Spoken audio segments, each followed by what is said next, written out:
Bombshell tonight in the tragic death of a young man, Nolan Wells. In the last hours, we learn the contents of a second independent autopsy on Nolan's body. Good evening. I'm Nancy Grace. This is Crime Stories. I want to thank you for being with us.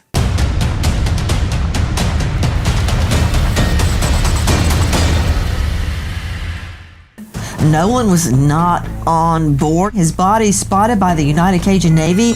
We knew in this case, the time frame that was involved, that we were looking for a recovery at this point. It appears as though it was a drowning. Whatever happened really, really close to where the body was found. Preliminary report, second autopsy, death of Nolan Xavier Wells. Cause of death, undetermined, pending investigation. And we'll explain that as we go through the report this morning.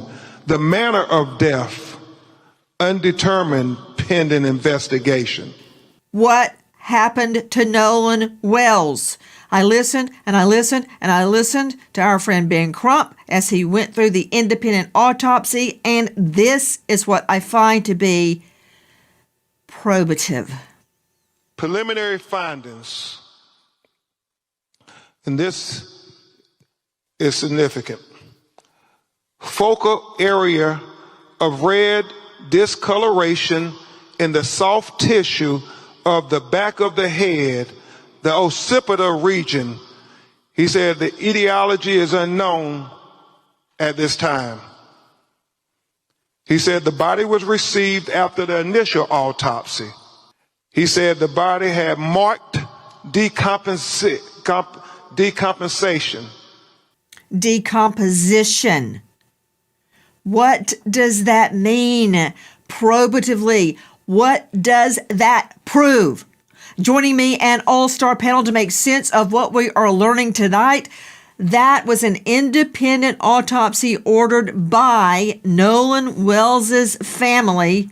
We still don't have the official autopsy from the Mississippi Medical Examiner's Office, but straight out to a renowned medical examiner. You know him well. Joining us, Dr. Kendall Crowns. He is the Chief Medical Examiner of Tarrant County, Fort Worth. Literally thousands and thousands and thousands of autopsies under his belt. He is the esteemed lecturer at the Burnett School of Medicine at TCU. I don't have to explain to you what it takes to become not just a medical examiner, but the chief medical examiner in a metropolitan area like Fort Worth. All that aside, COD, MOD, undetermined. But what jumped out at me, among so many things, Dr. Kendall Crowns, what does he mean about the red discoloration in the deep soft tissues overlaying the occipital bones? What is that? Translate. So what that is the occipital bone is the bone this is your skull. It's the bone in the back of your head, the directly back side of your head. So when he's describing these hemorrhages in the deep soft tissues, it means deep in the musculature that holds your head in place, there is a red discoloration. What could this be? It could be settling of the blood from decomposition or from lividity, pooling of the blood. The body has been kind of put on its back and transported to Washington, D.C. So that could be that. It could also be blunt force injuries. I don't think I know more than you on this, Dr. Kendall Crowns, but you got me drinking out of the fire hydrant. You're giving me so much information. I had to break in right there because you said I'm going to quote, posterior red discoloration in deep soft tissue overlying occipital. Deep soft tissue. To a layperson like me, that means it's deep below the skin. And you just stated that could be from the settling of the blood. In other words, if he were lying on his back when he died, the blood would settle to the back of his head. But isn't it true to you, Brian Trasher, Vice President, United Cajun Navy.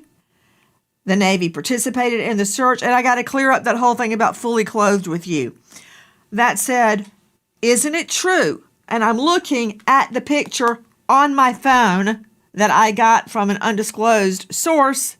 I'm looking at Nolan's body on the beach. We are not showing it. He's face down, isn't he? Yes, that's correct. Yeah, he was when we flew Okay, I'm over. going to come back to you about the clothing. Yeah. What? Repeat? No, I said when we observed him from the air, yeah, he was face down and he was wearing swim trunks and only swim trunks. I think that the term fully clothed just got taken out of context. Well, when you look at the body from high up, it appears at first like he had on a shirt with swim trunks, but he does not have on a shirt. He only has on swim trunks. That's a whole peripheral issue. But back to Dr. Kendall Crowns. So, Dr. Kendall Crowns, you may have an explanation for this. I've already thought of one, and I'm not a medical examiner, but I don't see how the deep red, I'm talking about, was there a blow to the back of the head? Did he fall off a boat? Did he hit his head on something else? If it turns out he drowned, how did he get in the water? Why was he in the water? Why did everybody leave him? Lots of questions tonight. But if he was found face down, the blood would not have settled to the back of his occipital. Well, that's correct at the initial autopsy, but he was also transported to Washington, D.C. on his back, I assume, not on his face. And so after death, you can still have pooling of the blood in the dependent areas if the lividity is not fixed. Or even if it is fixed, you can have pooling. So it is difficult to say without seeing the actual reddened area in the deep soft tissue, whether this is just a decompositional artifact or if it's indeed blunt force trauma. Now, they're not describing any injuries to the skin surface, which would still be there if he was, even if he's decomposed, you would still see injuries, abrasions, bruises, lacerations, things of that nature, even with decomposition. So it's difficult to give significance to this deep red area in the musculature of the deep soft tissues of the back of the head without further photographs or more information. To me, could it be blunt force trauma? Yes. Could it be a decompositional artifact? Yes. Could it be something from transport? Yes. Hard to say at this point. Okay, hold on. Let me just take each one of those. And the rest of the panel, please, if you've got a question or a point, jump in. We need all of your brain power. Oh, that's an open invitation to Mobley to jump in. But 3 things you said, that there could still be pooling of the blood. And I don't want to be too DEFCON 4 into this and get lost in the weeds, but Nolan is dead. He's already been autopsied. Days have passed, and you're telling me that the blood could still sift down from the front of his face to the back of his neck in one specific area. Why wasn't it pulling all the way down his neck? Or why just that one area? I don't believe that when you have been deceased that long, you've already undergone autopsy, they've drained the blood from your body, that somehow in the few hours of transport, you're going to get pooling of the blood to one area in the back of your neck. So first off, it's not a few hours of transport. It's from whenever the autopsy ended. He's placed on his back. Whenever he's picked up at the scene, he's been placed on his back. So all that comes into play. They don't drain all the blood from the body at autopsy. There's still blood in the body after autopsy. And also, decomposition causes the breakdown of tissues, including musculature, which can give a reddish decoloration from the actual decomposition process of the muscle. So all these have to be considered when you're saying a reddened area, because the doctor didn't call it hemorrhage, which is interesting to me. He called it a reddened area. So I don't know what he's describing. I would love to see pictures, but again, there's no description of a bruise or an abrasion or a laceration on the skin surface of the back of the head. So what the significance of this is? Could it be a decompositional change? Could it be something else like blunt force injury? It's hard to say at this point in time. I find it very difficult to believe, Dr. Kendall Crowns, that not one, but 2 medical examiners cannot figure out why he had deep red subcutaneous markings. Subcutaneous, what is that? Deep subcutaneous, what is that? It's underneath the skin, meaning in the fat or the muscle underneath the skin. Okay, straight out to John Mobley joining me out of Charleston. He's a renowned trial attorney, founded John Mobley Law Firm. Okay, Mobley, have at it. Well, Nancy, I got to call it like I see it. There are a lot of things that I don't like about this presentation. I think the first problem I see is they put out this autopsy and they kind of gave you a lot of sizzle. They gave a big dog and pony show, but they didn't really make it clear on the findings and conclusions and how they could be interpreted. And I think that's kind of the problem with this case. They put all this stuff out there, all the legal terms, all this, forensic jargon, and now everybody's whipped up in a frenzy trying to understand what it means, speculating, guessing, and the reality of it is, unless you're an expert, a forensic expert, none of us are qualified to interpret those findings. Now, I've been involved in countless homicide cases where I've had to look at forensic autopsies and discuss the findings with experts. And that's what you have to do. And ultimately what it comes down to is they put this thing out there, this preliminary autopsy finding, and they did not present any real conclusions. And that is a problem. And to address your specific concern, Nancy, Put him up. about Put up Mobley. Put up Mobley. Listen, I'm not vouching for the character of Crump or Sharpton. That said, of course, are you saying they were wrong not to put it out there? I think they were right to put it out there, whether it's inconclusive or not. The manner in which they presented it. Okay, what do you mean by that? He just sat there and read it. And number one, I don't think he was the best person to read it. He's just kind of reading off medical and terms that he didn't do the best job of pronouncing. And they didn't really present a conclusive finding. And what that does is... Well, there is no conclusive finding, Mobley. Well, he should have said that, because what he does, though, in the manner in which it's presented, when you take a case like this, you take little bits and pieces and put them out there in that manner, what you're doing is you're feeding these conspiracy theories like, oh my God, there's some big mystery, some conspiracy about what happened, regarding saying, hey, here's the deal. In situations like this, based on the rate of decomposition, things like that. Don't you get it, man? We still don't have the answer. I don't have the answer. He's got a red mark deep in subcutaneous tissue on the back of his head. Wait. Here's a Go problem back to with Kendall that. Krause real quick. I want to address that. Wait. Kendall. Where's Kendall? Why am I not seeing Kendall? Kendall, please turn around and show everybody what we're talking about, because I'm doing this. Show me occipital. Occipital's right here. Back ahead. How right where your in neck the can tip. world, out of his whole body, is that where the blood pools? I'm not buying it. And I'm not saying this is a homicide. I am saying it. There are a lot of disturbing circumstances surrounding this young man, the star athlete's death, and I am not letting it go.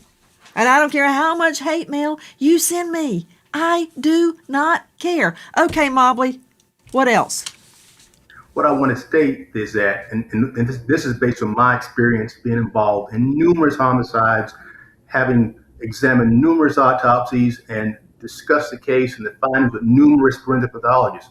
When you have a body, a human individual, okay, that person has experienced trauma in physical trauma in various aspects of their life. They just had a picture of him being wearing a football uniform. He can sustain injuries playing football in practice, horse around with his friends. So, a person can die and have different injuries that pre-existed the date of the death that are completely unrelated to the death, but they are there on the body because they're a live, active individual. And that's my whole point about your fixation on the injury to the back of the head. I'm not saying that it was necessarily predated the injury, but there's got to be some medical evidence to tie it to his death. And there is not, because they can't do that. They cannot date that injury. Okay, guys, you're hearing Mobley. I just lost a satellite. Get that back up for me. In the meantime, let me hear Crump talking about part of the neck structures and specifically the anterior, where that, I'm going to call it bruising, I'll call it a reddened area because we don't know what it was, were absent from the body. What happened to that part of the body? Listen to Crump. So when they're buried, their remains will all be with them. But in this occasion, if there's going to be a second autopsy, then the organs are put in the body cavity so the second pathologist could be able to examine the organs as well. Very significant for Dr. Mitchell was that the anterior inner neck structures were absent, not received with the body. From our friends at NAACP. Okay, back to you, Kendall Crowns. And hello, I've got an all-star panel. Where are they? Did they lose their voices? Dr. Kendall Crowns, wouldn't it be important for the second medical examiner, second doctor, to be able to look at the anterior neck structure? They're absent and not received from the body, not received with the body. That's correct. So it would be important, and that's often the problem with second autopsy is structures are kept by the initial medical examiner for further testing or further evaluation. So the second autopsy is often limited by this. So the problem is the neck structures we're talking about, hyoid bone, thyroid cartilage, laryngeal structures, are the structures that are often involved with strangulation. They can be taken by a medical examiner, dissected, evaluated for fractures or injuries or something of that nature, but then they're kept and they are also then further evaluated by a forensic anthropologist who will look for microfractures and things like that to see if there's any trauma whatsoever. And that's probably what's occurring in this case is they're doing their due diligence and looking at all those neck structures to rule out the possibility of a strangulation, and they haven't done it yet. And that's why they're still pending. And that's why the second examination can't give you more facts because they don't have those structures to look at. Hopefully there will be sharing between the two medical examiners so they can both come to the same conclusion at some point. But right now, those structures are being evaluated by someone else and not available for the second autopsy. I want to talk to you about what you just said. If I see deep reddening of the tissue in the back of the neck, I'm going to quit calling it the occipital, the back of the neck, at the lower part of the head. I want to know what happened up here. I want to know, was the hyoid bone, which is very fragile, it's not attached to anything, it's kind of floating there. And often in ligature, manual, any type of strangulation or stopping your airflow, you'll see that very delicate bone fractured. It's gone. Where is it? Everybody's got one, so where is it? Also, Crump stated that the portion of the neck, the interior portion of the neck that would correspond with the hemorrhaging in the back is missing. There are two ways to look at this. One is that it's missing because it's been hidden. It's being withheld from the second doctor. Why? The other way to look at it is what you suggested, Kendall Crowns, and that is that I've seen this done. The way that medical examiners and medical-related forensic anthropologists do it, they get a tiny cut of that tissue. They put that under a microscope, and they look to see if cells have bruising. It's very painstaking. Could they be doing that? I don't know. But it seems to me they would have included that in their notations that these portions of Nolan's body had been withheld for further testing, but we didn't hear anything about that. Straight out to Sam Crouppen joining us, investigative journalist and star of Samson's World. Sam, did you hear anything about water in the lungs?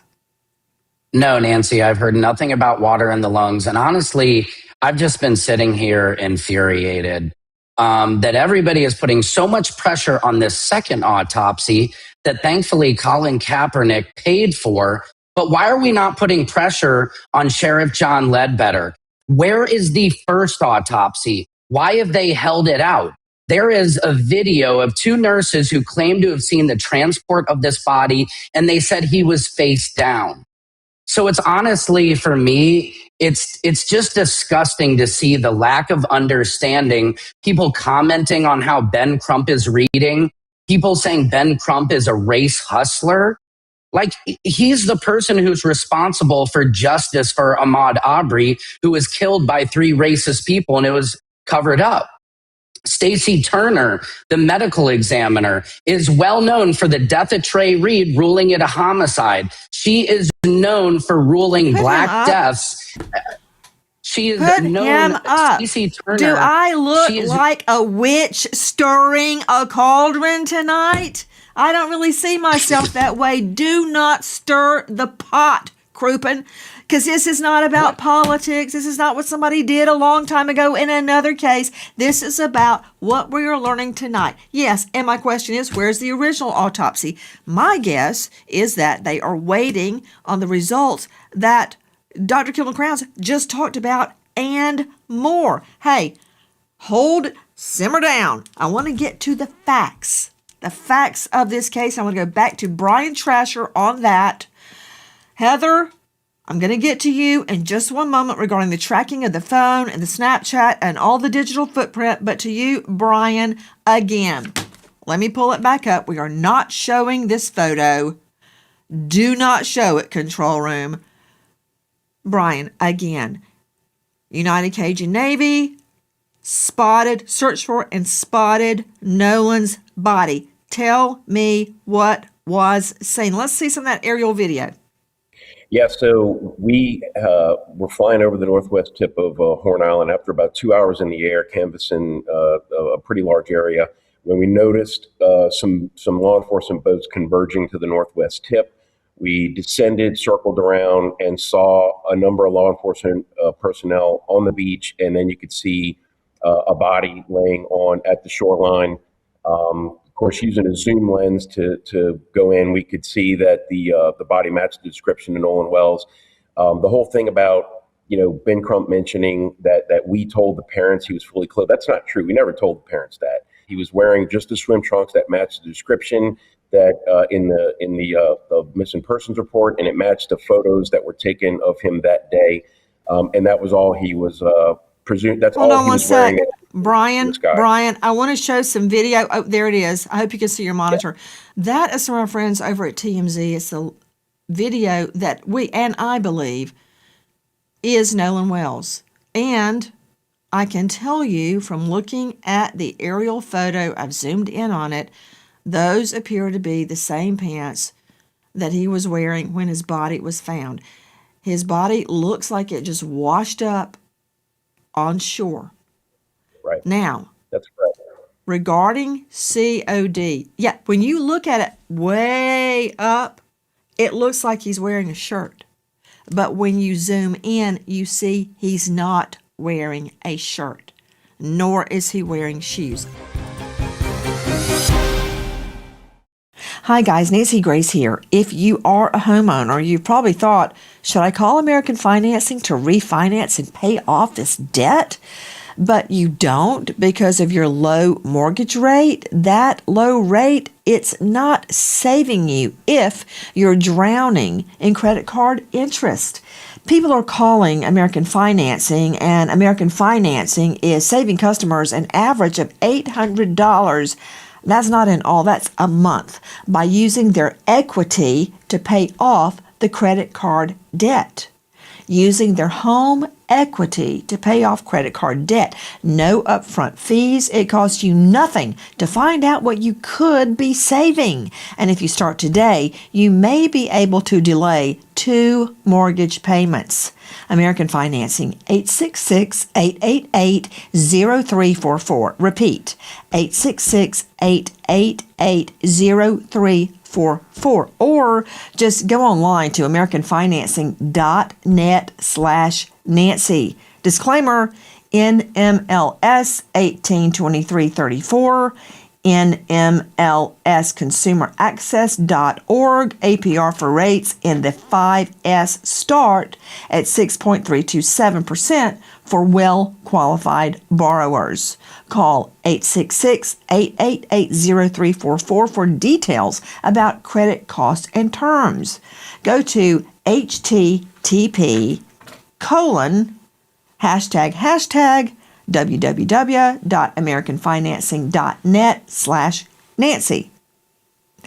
Average savings are based on borrowers who save over $199.99.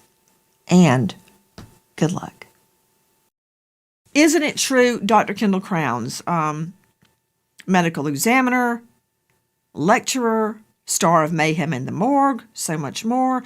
Dr. Kendall Crowns, isn't it true that in certain cases, and I learned this on an arson case, COD, cause of death, manner of death, as well, MOD, can also be determined at times based on what we call extrinsic evidence. For instance, in the arson case I'm talking about, the evidence that the perp checked the weather station, the weather report for the day the arson went down, killed his wife, that he moved out all of his nice suits and family photos of his family, not his wife's family, all of his important tax documents, everything out of the house the day before the arson in which his wife was killed. Also, he called his insurance company and asked, hey, if I have a fire in my home, will you cover rental furniture? And then his house burned down the next day. The medical examiner looked at that evidence as well when determining MOD had been homicide. Isn't it true, my question, that a medical examiner will look at extrinsic evidence as well as what they see on the body itself? Yes, all evidence is considered in an autopsy. You can't autopsy in a vacuum with no investigative information, no toxicologic findings. All you have is autopsy findings. You can make mistakes in not coming to the right conclusions about cause of death and really manner of death. So those findings are important. And in the case you used, it's evidence that he had a plan, that he was taking actions to eliminate his wife, light his house on fire. That would play in the role into it as far as arson. The arson investigation would be helpful. All that would be given to the medical examiner because the autopsy would show the individual died in a fire. And that's all the information I would be able to tell you. Without that investigative information, I wouldn't be able to tell you whether it was a homicide, suicide, accident, not natural, of course, because it's a fire. But again, investigative information is very important. And that is also probably why the Mississippi medical examiner is still taking their time. And even the DC medical examiner said more investigative information Dr. is Kendall needed. Crowns, again, Both of them you're are the saying expert, that. not me. But let me just cut you off right there because the answer to that was yes, you do consider extrinsic evidence. That said, listen to this. I don't think that Nolan would say, hey, bro, I'm staying with this girl on the island. Y'all go ahead and go back. Like, not even asking to get his phone back. You know what I mean? I've never known Nolan to stay back while his friends leave. He's always been a guy where if he rode with you, he's going to come back with you. That's always how he's been every single time.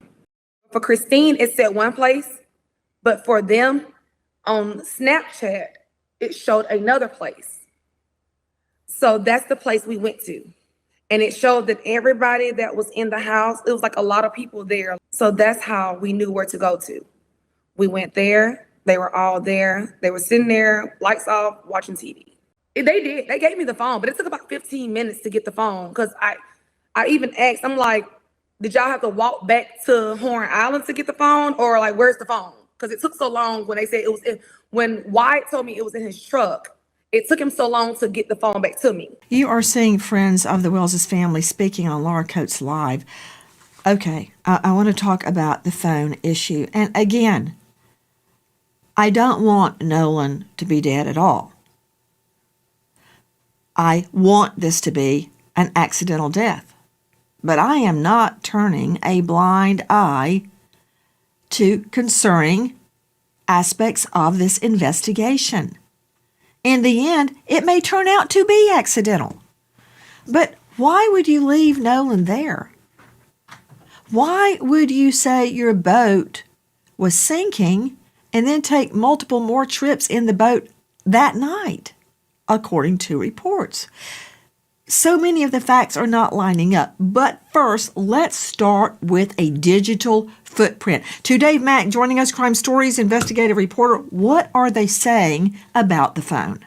Well, the family says that when they were able to finally retrieve the phone, okay, they get there to get the phone back and have to wait 15 minutes outside while the young people who had the phone for some reason took their time getting it to them. And when they got Nolan's I don't see phone, that as a problem. no, well, I don't see that as a problem. They're teen boys. They got to go outside and they've got to get the phone out of the truck. What I see as the problem is the phone is there and he's somewhere else. Who leaves their phone behind? Who leaves their phone behind when they're on a desert island, stranded on an island? Why would you go without your phone? That's what sparked my interest, Dave Mack. I'm sorry. I misunderstood where you were headed with it, but here's the catcher is that Nolan was always taking pictures, Nancy. And so the part about this that really gets home is that he always had his phone to take pictures and was always uploading. He was very active in those pictures being published online. And when the family actually got his phone, it had been cleaned. There was no Instagram or Snapchat that had been removed. It was gone. Well, wait, hold on. Let me understand something, Dave Mack. You say there was no Snapchat, no Insta. It was gone. You mean it was all gone or just gone for that day? Just for that day, Nancy. They suspect that based on that other messages or media may have also been deleted. Okay. All right. That's all I want to hear right now, Dave Mack. I'm going to an expert that knows more than me and you put together, Dave. Heather Barnhart is with us, digital forensics expert with Celebrite and the SANS Institute, one of the digital forensic investigators in the Koberger case that cracked that wide open. She is co-author of Practical Mobile Forensics in its 4th edition, which means a lot of people are using it to teach and reading it. Her blog, smarterforensics.com. I could go on. Heather Barnhart, thank you for being with us tonight. Number one, can you look at a phone and determine if items were deleted? Absolutely. And Nancy, here's a huge thing to think about. I assume his phone had a password.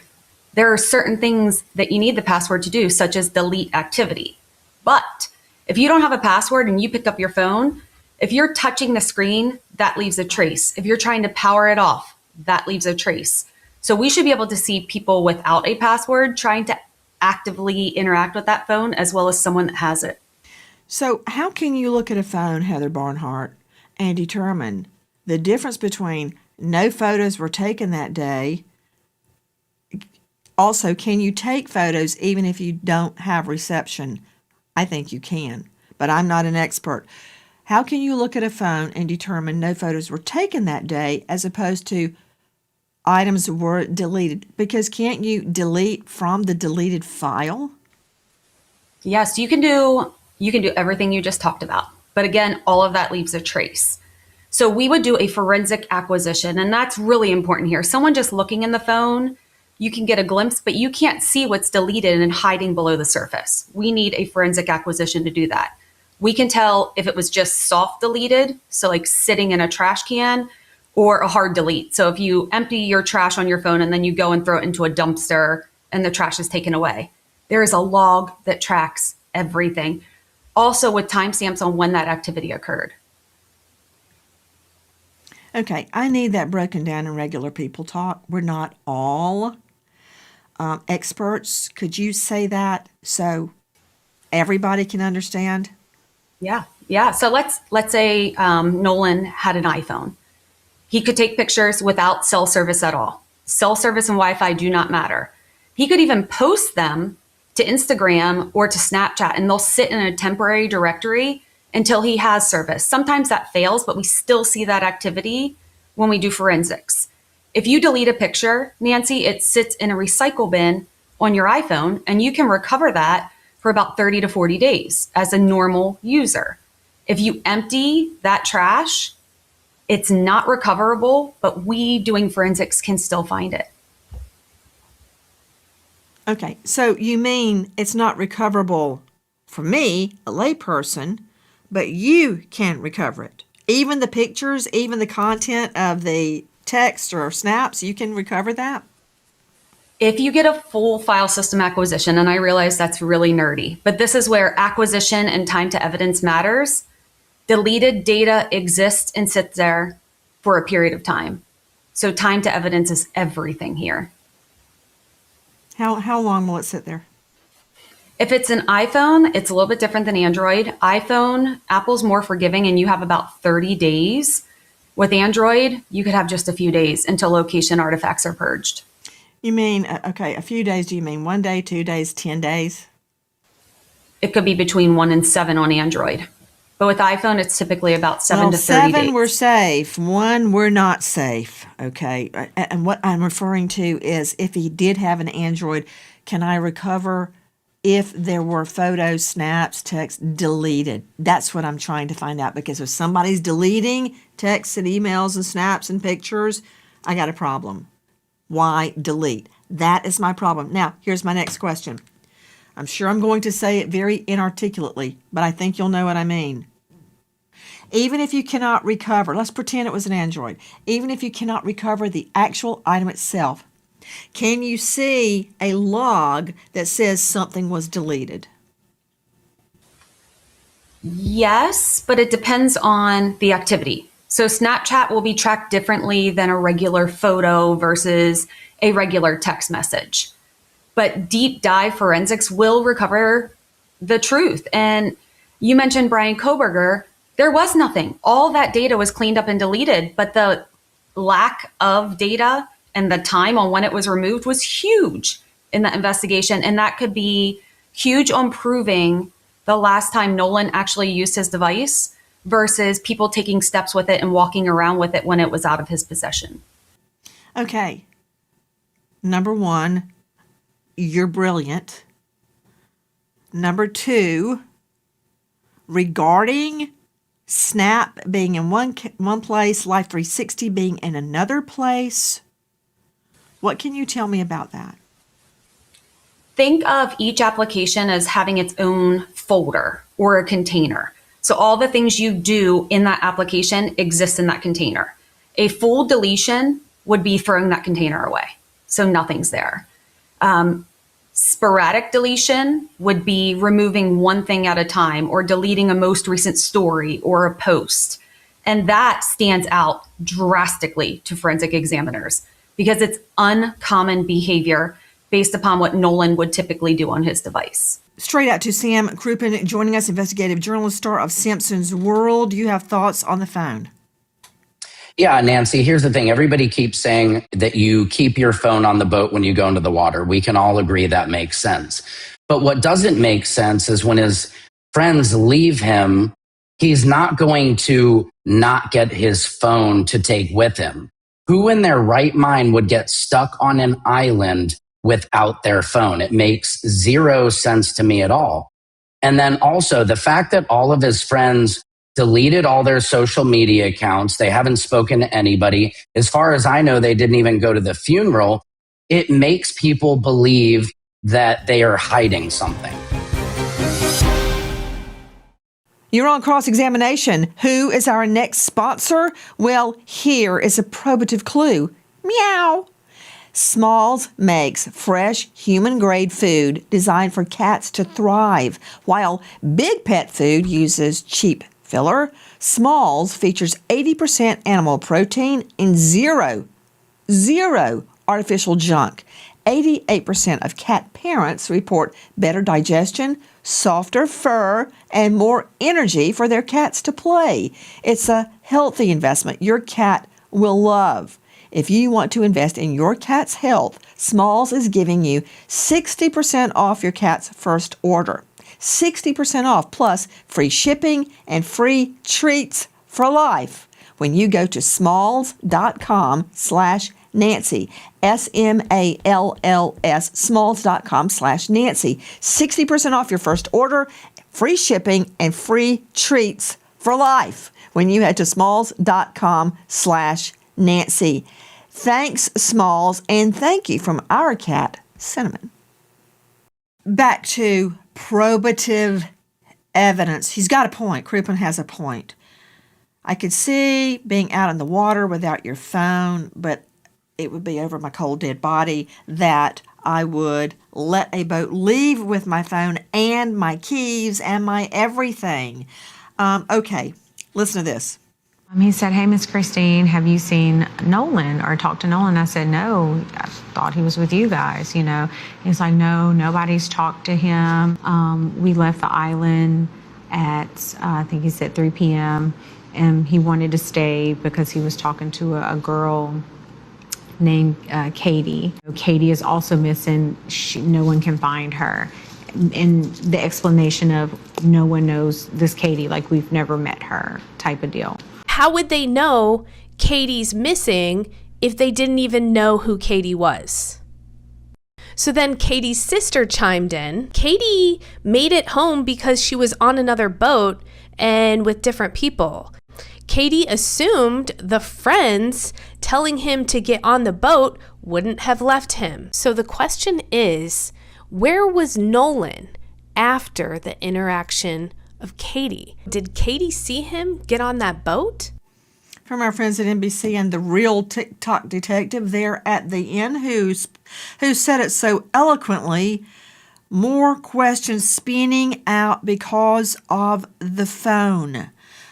Why was it on the boat? Why did he let the boat leave without it? And speaking of the boat, listen to this. So first, at 9:56 a.m., the boat leaves the original dock. It arrives at Horn Island at 11:14. So at around 4 o'clock, there is a call to the Coast Guard about the boat. NBC News got a hold of it. "We're sinking. Can you all please come?" And is everybody on board in good health otherwise? Yeah, everybody's on board. Everybody's on board. So does that mean Nolan is on there? Who was on that boat? Okay, there are innocent explanations for that, and there are nefarious explanations for that. But I do know this. They stated the boat was sinking. But was it? At 4:31, the boat leaves Horn Island and it is towed approximately 3 miles, and then the tow ends. So after 3 miles, they go back to the original dock, okay? They arrive at 5:44 p.m. So it looks like this is where Horn Island is, and this is where the original dock is that I am referring to. I looked it up, and El Camino Real Road is in Gulf Hills, Mississippi, which is right above Ocean Springs. So I'm wondering if this is the house where they got the phone. The boat travels to Fort Bayou. At 6:06, the boat returns to the original dock. Then, from the original dock, the boat goes back to Fort Bayou, and then they go to the boat launch, and it is put onto the trailer and moved by the vehicle. Did they drop people off at the original dock, travel to Fort Bayou, pick somebody up, and go back to that original dock? And then from there, why was there an hour and 13-minute time gap? This boat was sinking hours before, and then they're just having it docked for an hour and 13 minutes. You would think they'd want to get that boat out of the water ASAP. From the real TikTok detective, and she's got a point. Does nobody have a problem with that? The boat is sinking when they call for help, and then they take the boat around for hours that night. Okay, Mobley, you don't have a problem with that? I would want to know the nature of the malfunction of the boat and whether or not it was repaired. I mean, that's what it comes down to. Explain, please. I mean, it's not complicated. I mean, what it comes down to is what was the nature of the complication of the boat, and was it repaired? And if it was repaired properly, then I don't see any issue with it. And I want to be clear, those are legitimate questions. But again, as I alluded to earlier, when you start taking bits and pieces of the puzzle and you start putting them out there without context, that's when you start spreading misinformation. I would assume. Well, you're right. But I certainly do not believe that this investigation needs to be shut down because there are potential innocent explanations. You don't just end an investigation because it could all be explained away. And I'm not saying his friends are responsible or not responsible because I don't know. Is it true, Crouppen, that many of the people there that day have lawyered up and they're not talking? Is that true? Or have they, unbeknownst to me, have they cooperated and spoken to authorities?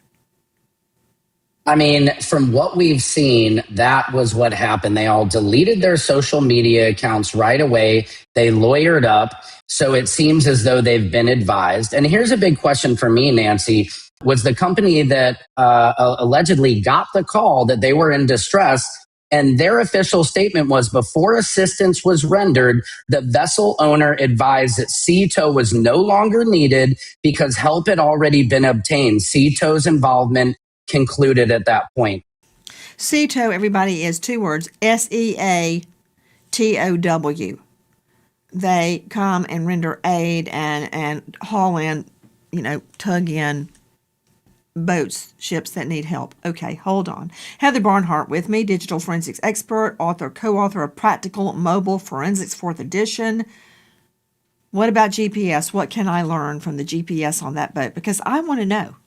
If his phone is on the boat, it is tracking every location that the boat went to. I would also be curious on the last time the phone was unlocked, the last steps, even if it's not unlocked, the last steps will be tracked, and last general usage. Because we may be able to say the last time that Nolan was on his device and physically using it, which would be really helpful in this investigation. Straight out to Brian Trasher joining us, Vice President, United Cajun Navy, who participated in the search for Nolan. A couple of questions. What can you tell me about GPS on boats, Brian? Yeah, I mean, they operate just like any other kind of GPS. They get fed from satellites, and they keep archives of logs and trips and things like that. A couple of things I want to point out there, Nancy, because I'm probably the only person on the panel that's been to Horn Island.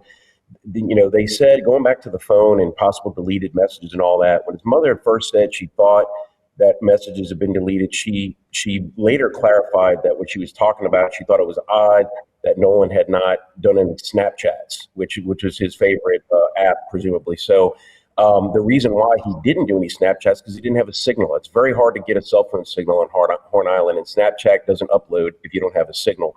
What I told him was to check his camera roll. If he wasn't able to upload on his app, maybe he just took pictures with his regular camera and saved it to his camera roll, see if there's any pictures on there.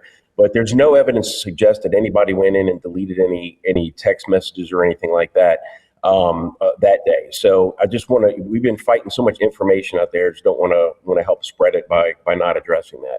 Brian Trasher, you and I go back a long way with your involvement with United Cajun Navy. I only have one question for you. Are you a digital forensics expert? Oh, no, absolutely not. No further questions. Thank you. Brian Trasher, let me talk about something that you do know about, which includes boat GPS.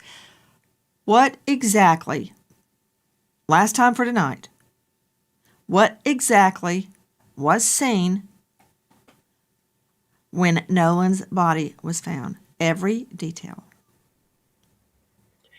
Okay, so the body was right at the shoreline, right where the water meets the sand. It was laying face down. And like I said earlier, the swim trunks that were described and photographed, that he was photographed in the day he died, or the day he presumably died, where he was still wearing, did not appear to be wearing shoes or a shirt. And yeah, face down, and there were law enforcement kind of standing all around him, just like whatever they were doing, their jobs, I'm sure. But that is what I saw from the air. I'm looking at it. His Let's see, he's face down. His left foot is on top of what looks to be some kelp that has washed ashore. He looks almost as if he's sleeping. He is face down. He's wearing, at first it appeared to be a shirt. He's not wearing a shirt upon zooming in on it. He's barefoot. I don't see anything on his wrists or arms such as, a watch. I don't see that. It looks to me like he's sleeping on his stomach with his right leg a little bent outward and his left leg outward as well, like he's asleep on a mattress. His left arm is out and down like he's a stomach sleeper, and it looks to me like his head is turned to one way into the sand. Now, given that position, I see no way that blood could have pooled in the back of his neck. He is absolutely face down, but that is another argument for Dr. Kendall Crowns and myself for another night. This is what we know tonight. What we are learning from the second and independent autopsy is we know nothing, but Crump did hit the nail on the head as it relates to this. The critical moment is when and how Nolan Wells entered the water. At the time of this report, this forensic pathologist does not know the condition of Nolan Wells. He did not know whether he was conscious or unconscious when he entered the water. He said that would be significant.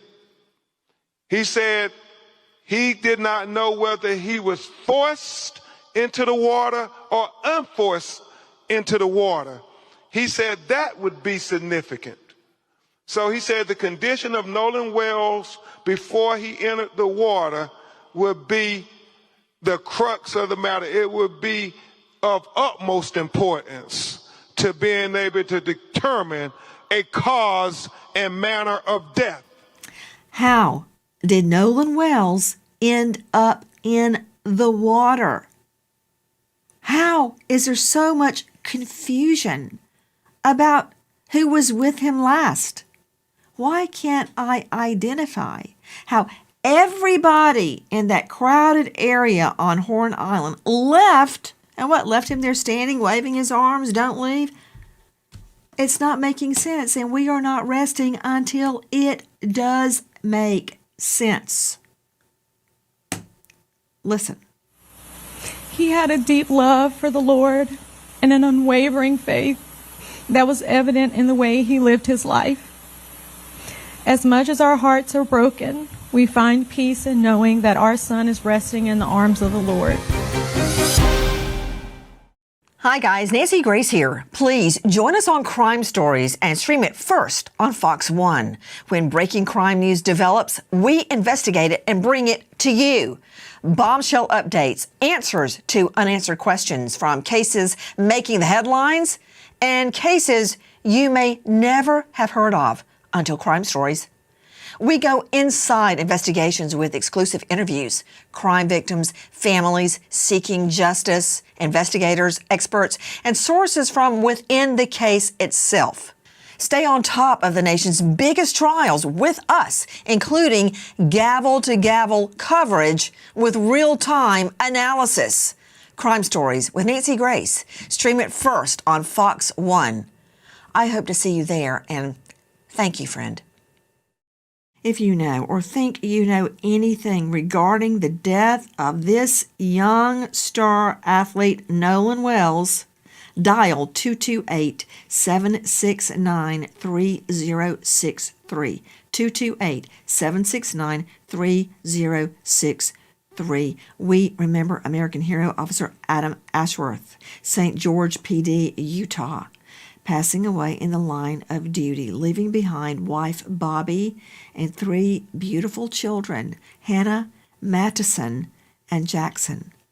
American hero, Officer Adam Ashworth. Thank you to our guests, but especially to you for being with us tonight. Nancy Grace signing off for tonight, but I'll see you tomorrow night. And until then, good night, friend.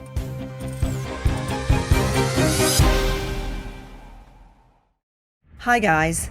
Please join us on our mission to find missing people, especially children, to solve unsolved homicides. And if you're on the go, please join us on your favorite podcast app where you can get all our content, where we, in our way, seek justice.